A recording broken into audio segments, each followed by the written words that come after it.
ह्या निमित्ताने आपण दोघेही गडावर आला हे उत्तम झाले। आपली म्हाळसेशी भेट झालीच असेल। म्हाळसा कैलासात येईल आणि नंतर स्वगृही तिला पाहता येईल असे आम्हाला वाटले होते।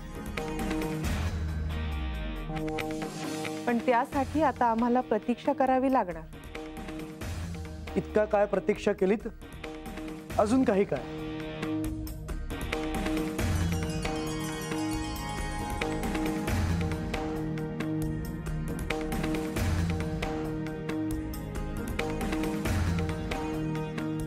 सगळ्यांना भोजनासाठी विलंब तर नाही ना झाला? आम्ही सगळे आपल्या हातचं भोजन करण्यास उत्सुक आहोत। सगळ्यांनी आसन ग्रहण करावे।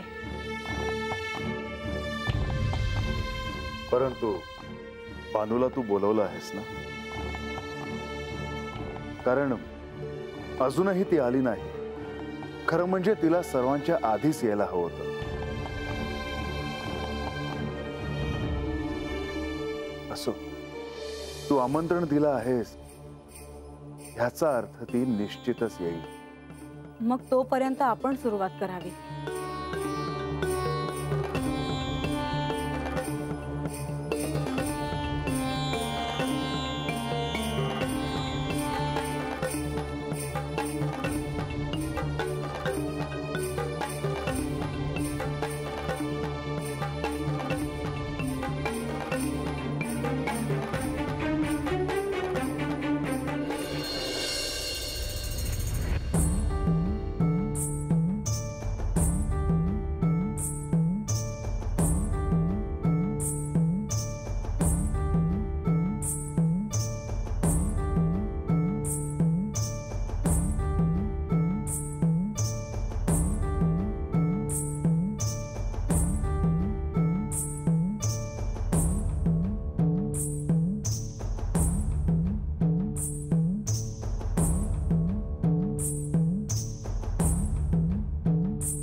आता सगळ्यांनी भोजनाला सुरुवात करावी। परंतु म्हाळसा, तू देखील आमच्या सह भोजनाला बसावं असं मला वाटतं। नाही, आज मी तुम्हा सगळ्यांना स्वतः वाढणार आहे। पण जर तू भोजन केलं नाहीस तर मी कसा भोजन करेन? म्हाळसा, त्या निमित्ताने आम्हाला घास भरवण्याचा सोहळा पाहायला आवडेल।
आता सगळ्यांनी भोजनाला सुरुवात केली तर चालेल।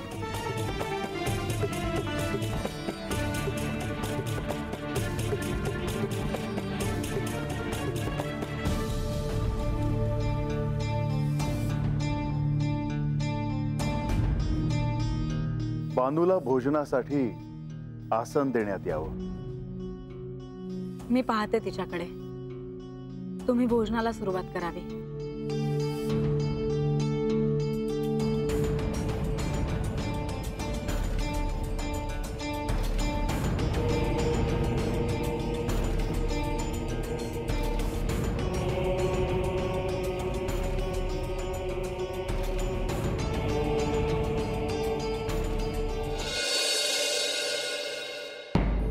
तुमचं अवतान मिळालं म्हणून आले मी आज जेवायला.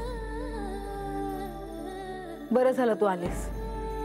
ये, मी तुला सगळ्यांची ओळख करून देते.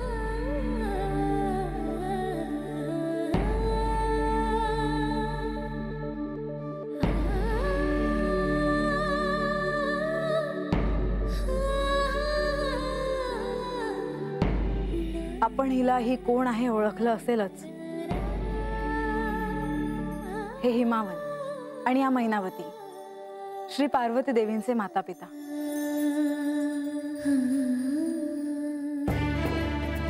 ते श्री कार्तिकेय, श्री पार्वती देवींचे चिरंजीव. आणि बाकी सगळ्यांना तर तू ओळखतेसच. मी तिला इथे बोलवण्याचे एक कारण आहे. तुम्ही भोजन करता करता ते ऐकू शकता.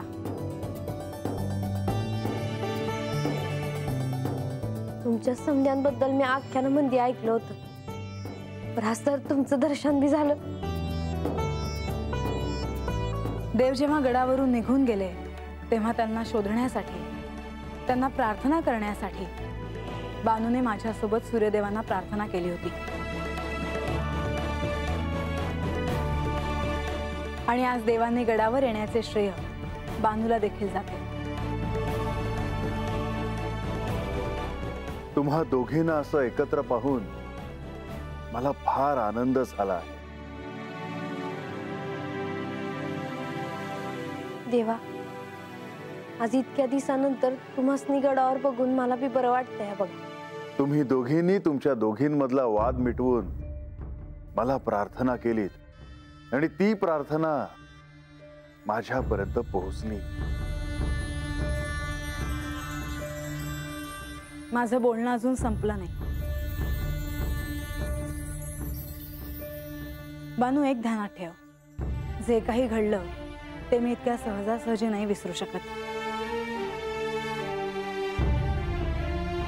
मी आज त्या दिवशी जे काय बोलले ते समजा विसरून जावा. ते एवढं सोपं नाही बानू.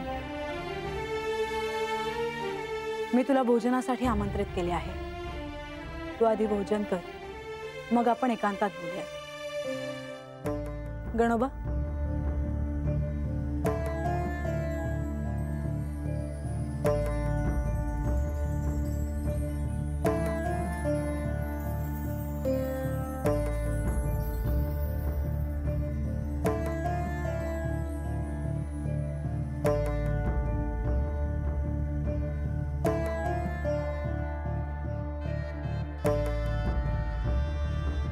ही घोंगडीला अत्यंत प्रिय आहे आणि म्हणूनच मी हिला आसन म्हणून देते आहे.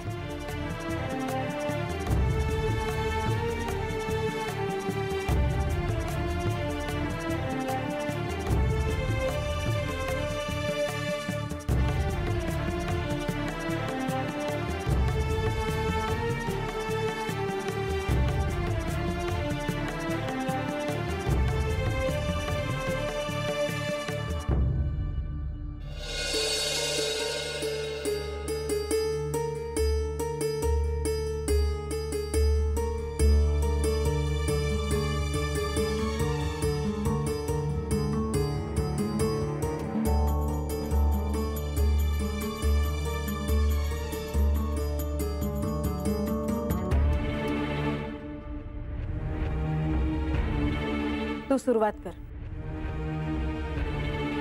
माळसा, भोजन झाल्यावर आम्ही कैलासासाठी प्रस्थान करू.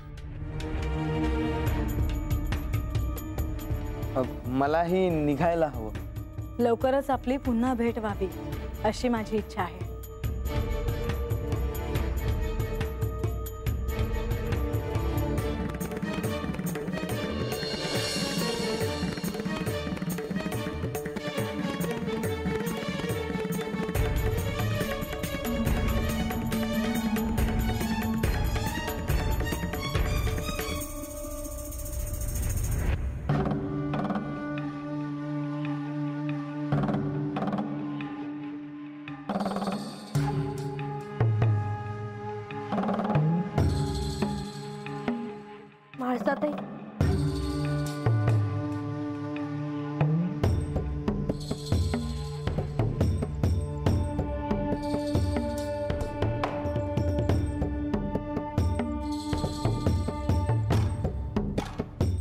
बानू, तूच माझ्या आणि तुझ्या गतजन्मातली माझी प्रिय सखी होतीस. तू माझी प्रिय सखी जयाद्री.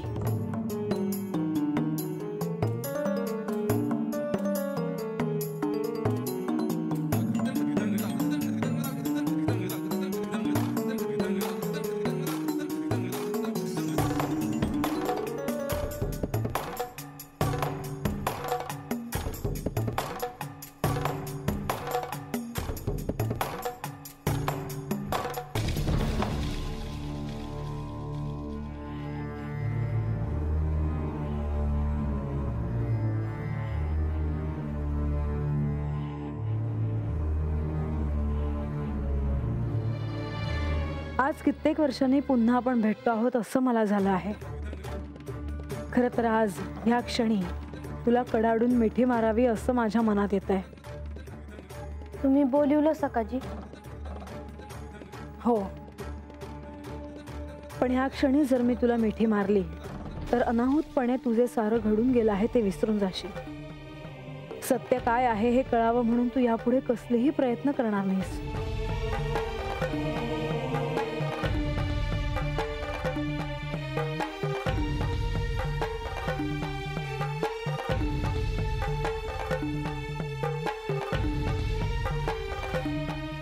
आज जर मी तुझा प्रेमाने स्वीकार केला तर यापुढे आत्मज्ञान होण्यासाठी तू प्रयत्नशील राहणार नाहीस बानू. आणि त्यासाठी, केवळ त्यासाठी मला तुझ्याशी कठोरपणे वागावं लागेल.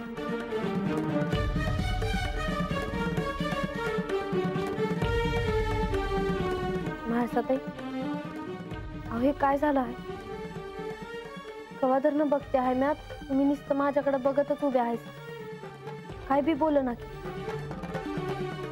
माझ्या हातनं काय बाय चूक झाली आहे का? आता हे गडावरून का निघून गेले याचं कारण आपल्यालाच काय, सगळ्यांना ठाऊक आहे. आपल्या वादामुळे यांनी हा निर्णय घेतला होता.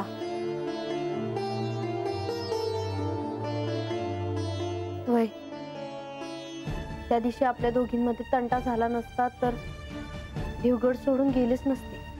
हो, तो दिवस माझा चांगलाच लक्षात आहे. आणि आजचा दिवस देखील, कारण आज तू गडावर भोजनासाठी आली आहेस.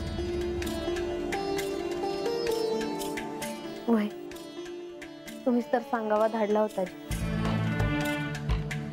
हो, कारण हे गडावर यावे म्हणून मी जशी सूर्यदेवांना प्रार्थना केली तशी तू देखील केली होतीस.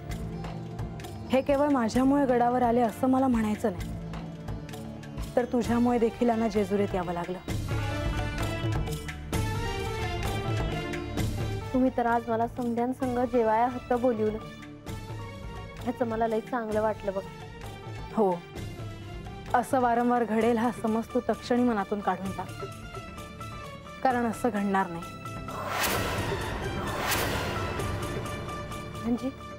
म्हणजे यापुढे तुला माझ्या अनुमतीशिवाय गडावर पाऊल ठेवता येणार नाही बानू.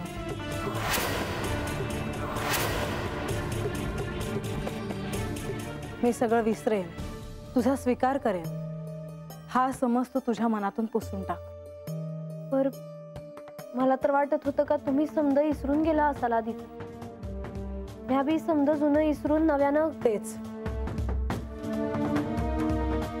तुझ्या मनात आहे हे मला ठाऊक होतं, म्हणून मी तुला मुद्दाम एकांतात भेटायला बोलवलं आहे. एका गोष्टीचे भान ठेवणे आवश्यक आहे बानू, की माझी अनुमती असल्याशिवाय तू गडावर येऊ शकत नाही.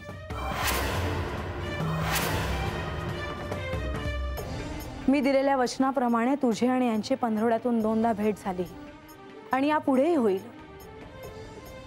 पण तू तुझ्या मर्यादा ओलांडू नकोस. तुझ्या मनात आलं म्हणून तू गडावर येऊ शकत नाही.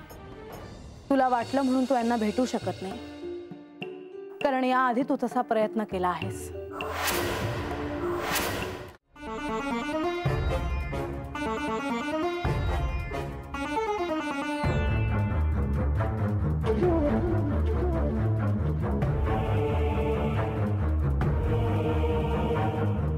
अहो,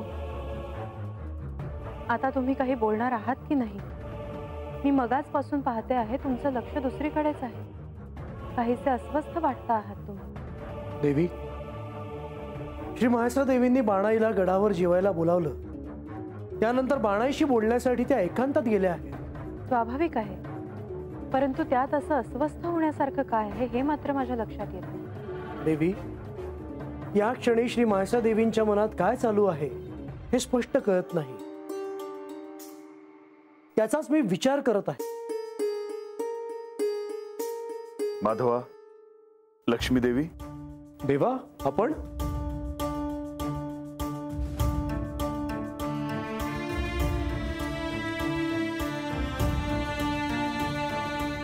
मी तुमच्या बोलण्यात व्यत्यय तर नाही ना आणला? नाही देवा, खरं तर आल्यापासून हे काहीच बोलत नव्हते. त्यांच्या मनात काय सुरू आहे हे त्यांनी मला आत्ता सांगितलं आणि तेव्हा मला कळलं की हे एवढे अस्वस्थ का आहेत. माधवा, काय झाले? देवा, या क्षणी श्री म्हाळसा देवी आणि बाणाईची एकांतात भेट होत आहे, परंतु श्री म्हाळसा देवींच्या मनात काय आहे हे कळायचा मार्ग नाही. माधवा, खरं तर मी ह्या संदर्भात तुमच्याशी बोलण्यासाठी इथे आलो आहे. म्हाळसेने कैलासात न जाण्याचा निर्णय घेतला आहे. तिच्या मनात बानूला सत्य काय आहे हे कळावं असंच आहे. परंतु ह्या क्षणी त्यांच्यामध्ये काय बोलणं सुरू आहे हे मात्र मला देखील ठाऊक नाही. परंतु म्हाळसा देवींनी जर तिचा स्वीकार केला तर बानूला सारं काही क्षणार्धात कळू शकेल. होय लक्ष्मी देवी, परंतु त्यामुळे बानूने आत्मज्ञानाची जी आध्यात्मिक पातळी गाठणं अपेक्षित आहे ती मात्र होणं शक्य नाही. कदाचित श्री म्हाळसा देवी या क्षणी बाणाईला हेच समजून सांगत असाव्यात.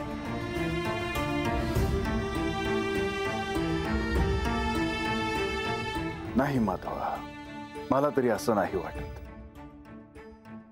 कारण जर तसं असतं तर म्हाळसेने आपल्याला तसं स्पष्ट सांगितलं असतं आणि बानूला देखील तिने त्याच ठिकाणी सत्य काय आहे हे सांगितलं असतं.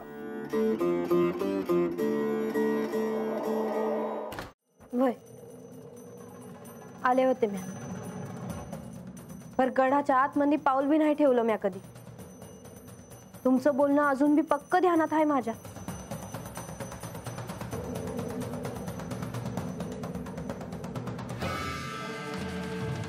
बानू, या क्षणी मला कोणताही वाद नको आहे.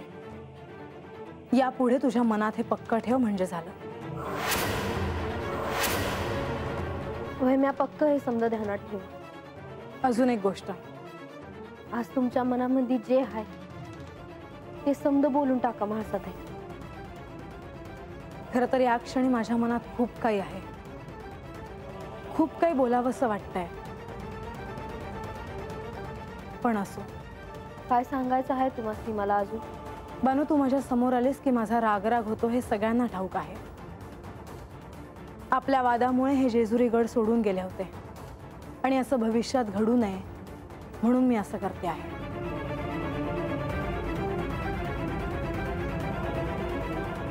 भविष्यात जर तुझ्यामुळे यांना पुन्हा जेजुरी सोडून जावं लागलं तर तुला माझ्या रागाला सामोरं जावंच लागेल.